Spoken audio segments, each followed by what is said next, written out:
হরে কৃষ্ণ ভক্তবৃন্দ, আজ 10ই জানুয়ারি বাংলা 25শে পৌষ শুক্রবার।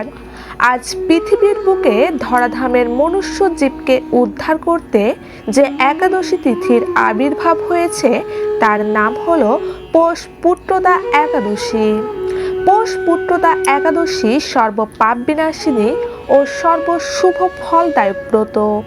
পুত্রদা একাদশী মূলত নিঃসন্তান দম্পতিদের জন্য সর্বশ্রেষ্ঠ ব্রত।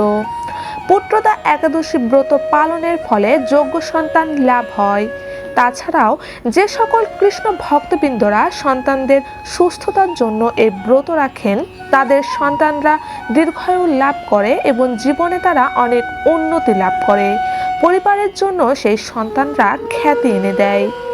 এছাড়াও সর্ব ইচ্ছে পূরণের সর্বশ্রেষ্ঠ ব্রত হলো এই পুত্রদা একাদশী ব্রত। তো ভক্তগণ, আজকে অর্থাৎ 10ই জানুয়ারি শুক্রবার আজ আমরা শ্রবণ করব এই পুত্রদা একাদশীর ব্রত কথা এবং জানবো পরদিন পালনের সময়সূচি ও পুত্রদা একাদশী উপবাসের সংকল্পের সঠিক নিয়ম মন্ত্র। তা ভক্তবৃন্দ, অবশ্যই ভিডিওটি আপনারা সম্পূর্ণ দেখতে থাকুন।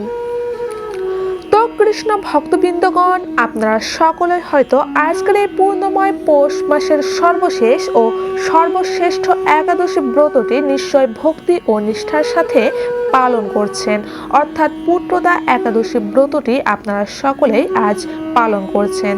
তো ভক্তবৃন্দগণ, মনে রাখবেন আজ 10 জানুয়ারি একাদশীর দিন খুব ভোরে অর্থাৎ ব্রহ্ম মুহূর্তে ঘুম থেকে উঠে শয্যা ত্যাগ করে প্রথমে স্নান করে নেবেন এবং শুচি শুদ্ধ হয়ে ভগবান শ্রীহরির পূজায় অংশ নেবেন এবং শ্রী বিষ্ণুদেবের বিশেষ মঙ্গল আরতি করবেন এবং শ্রীহরির পাদপদ্মে প্রার্থনা করবেন, হে শ্রীকৃষ্ণ, আজ যেন এই মঙ্গলময়ী অর্থাৎ পবিত্র পুত্রদা একাদশী ব্রতটি আমি সম্পূর্ণ দিন পালন পর্যন্ত সুন্দরভাবে পালন করতে পারি, আপনি আমাকে কৃপা করুন।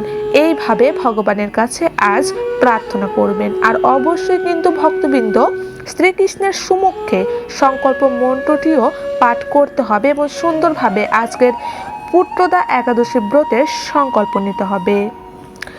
সেক্ষেত্রে ভক্তবৃন্দ, পুত্রদা একাদশী ব্রতের সংকল্প মন্ত্রটি হলো একাদশম নিরাহার স্থিতা অহম অপরহণী ভক্ষামি পুণ্ডরীকাক্ষ শরণমে ভবাচ্যুত।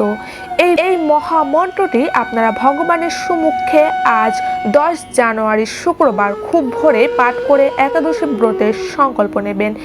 যেহেতু ভক্তবৃন্দ আজ 10 জানুয়ারি শুক্রবার পালিত হচ্ছে এই পুত্রদা একাদশী ব্রতটি, তাই এই একাদশী ব্রতের পালন পালিত হবে আগামীকাল 11ই জানুয়ারি 2025 শনিবারে। সেক্ষেত্রে ভক্তবৃন্দ, যে সকল ভক্তরা ভারতের পশ্চিমবঙ্গে অবস্থান করছেন তারা 11ই জানুয়ারি শনিবার সকাল 6টা 27 থেকে 8টা 23 মধ্যে একাদশী ব্রতের পালন সুসম্পন্ন করে নেবেন। আর যারা বাংলাদেশে অবস্থান করছেন তারা সে সকল ভক্তরা 11ই জানুয়ারি শনিবার সকাল 6টা 51 থেকে 8টা 53 মধ্যে আপনারা পালন কাজ সুসম্পন্ন করে নেবেন। পালনের দিনে আপনারা পঞ্চরবি শস্য ভগবানকে ভোগ লাগিয়ে সেই ভোগ প্রসাদ গ্রহণ করে আপনারা পালন সুসম্পন্ন করতে পারেন। তো আজ সকল কৃষ্ণ ভক্তরাই পালন করছেন আজকের পূর্ণময়ী একাদশী ব্রতটি। তবে কোনো ভক্ত কোনো কারণবশত আজকের এই একাদশী ব্রতটি আপনারা যদি পালনে অসমর্থ হচ্ছেন তাহলে সেক্ষেত্রে সেই সকল ভক্তবৃন্দরা আপনারা আজ অবশ্যই একটি বারের জন্য হলেও শ্রবণ করবেন আজকের এই পুত্রদা একাদশীর ব্রত কথাটি।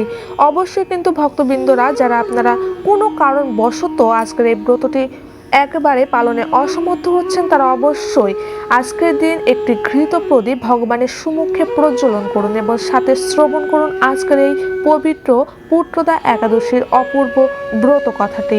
এর ফলেও কিন্তু আপনারা কিছুটা হলেও পুত্রদা একাদশীর পূর্ণ ফল লাভ করতে সক্ষম হবেন। আর অবশ্যই সকল ভক্তরাই আজ তুলসী গাছের বিশেষ পূজা সেবা করবেন, তুলসীতে জল দেওয়া, তুলসী পরিক্রমা করা, তুলসী গাছ লাগানো ইত্যাদি কাজে আজ যত বেশি যুক্ত থাকবেন, ভগবানের আপনি ততই প্রিয় হয়ে উঠবেন। আজকের এই পবিত্র দিনে বেশি বেশি করে গীতা ভাগবত পাঠ করবেন, কৃষ্ণ নামমালা বেশি বেশি করে জপ করবেন।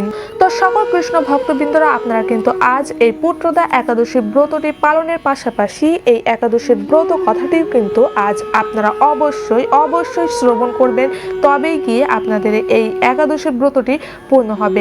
একাদশী ব্রত পালনের ক্ষেত্রে সেই একাদশী ব্রত কথাটি শ্রবণ না করলে একাদশী ব্রতটি পূর্ণ হয় না, ফলে ব্রতের ফলও অপূর্ণ থেকে যায়। ভক্তবৃন্দগণ, আজ শুক্রবার পুত্রদা একাদশী ব্রত পালনের পাশাপাশি অবশ্যই পুত্রদা একাদশীর ব্রত কথাটি হয় নিজে পাঠ করবেন অথবা শ্রবণ করবেন। পাঠ করতে না পারলে অবশ্যই আজকের ভিডিও থেকে এই পুত্রদা একাদশীর মাহাত্ম্য কথাটি অর্থাৎ ব্রত কথাটি আপনারা শ্রবণ করে নেবেন।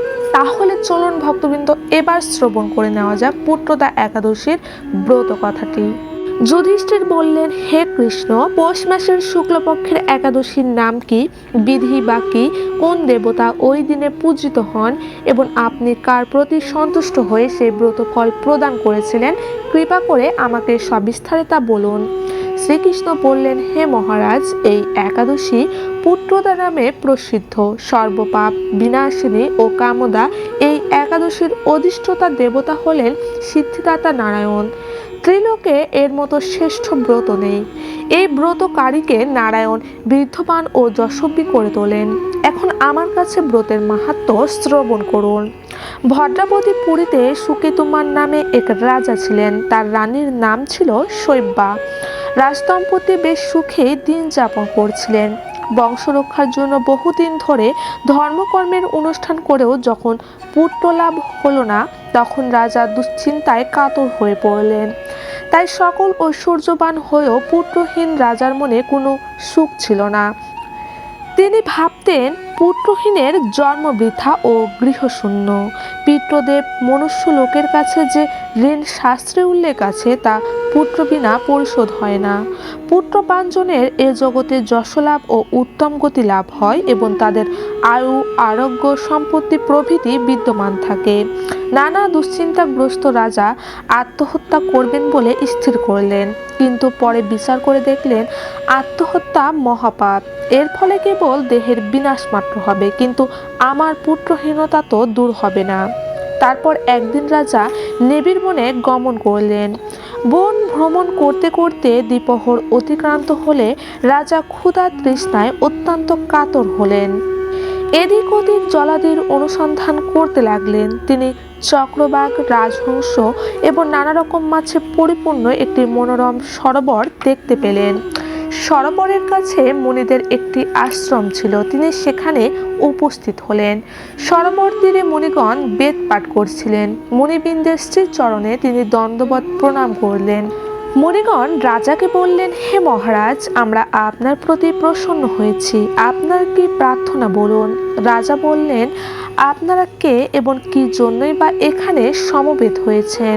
মুনিগণ বললেন, হে মহারাজ, আমরা বিশ্বদেব নামে প্রসিদ্ধ এই সরোবরে স্নান করতে এসেছি। আজ থেকে 5 দিন পরে মাঘ মাস আরম্ভ হবে। আজ পুত্রদা একাদশী। পুত্র দান করে বলেই এই একাদশীর নাম পুত্রদা। তাদের কথা শুনে রাজা বললেন, হে মুনিবৃন্দ, আমি অপুত্রক, তাই পুত্র কামনায় অধীর হয়ে পড়েছি। এখন আপনাদের দেখে আমার হৃদয়ে আশার সঞ্চার হয়েছে। এ দুর্ভাগা পুত্রহীনের প্রতি অনুগ্রহ করে একটি পুত্র প্রদান করুন। মুনিগণ বললেন, হে মহারাজ, আজ সেই পুত্রদা একাদশী তিথি, তাই এখনই আপনি এই ব্রত পালন করুন। ভগবান শ্রী কেশবের অনুগ্রহে অবশ্যই আপনার পুত্র লাভ হবে। মুনিদের কথা শোনার পর যথাবিধানে রাজা কেবল ফলমূলাদি আহার করে সেই ব্রত অনুষ্ঠান করলেন। দ্বাদশী দিনে উপযুক্ত সময়ে শস্যাদি সহযোগে পালন করলেন। মুনিদের প্রণাম নিবেদন করে নিজ গৃহে ফিরে এলেন। ব্রত প্রভাবে রাজার যথাসময়ে একটি তেজস্বী পুত্র লাভ হলো। হে মহারাজ, এ ব্রত সকলেরই পালন করা কর্তব্য। মানব কল্যাণ কামনায় আপনার কাছে আমি এই ব্রত কথা বর্ণনা করলাম।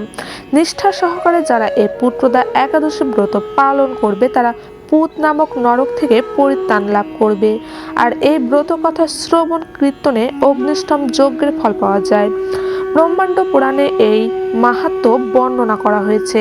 হরে কৃষ্ণ কৃষ্ণ কৃষ্ণ হরে হরে, হরে রাম রাম রাম হরে হরে। তো কৃষ্ণ ভক্তবৃন্দগণ, আপনারা অবশ্যই আজ পুত্রদা একাদশী ব্রত পালনের পাশাপাশি শ্রবণ করবেন পুত্রদা একাদশীর অপূর্ব ব্রত কথাটি। সকলে ভালো থাকবেন, সুস্থ থাকবেন। জয় শ্রীকৃষ্ণ, জয় রাধা মাধব, জয় গোবিন্দ।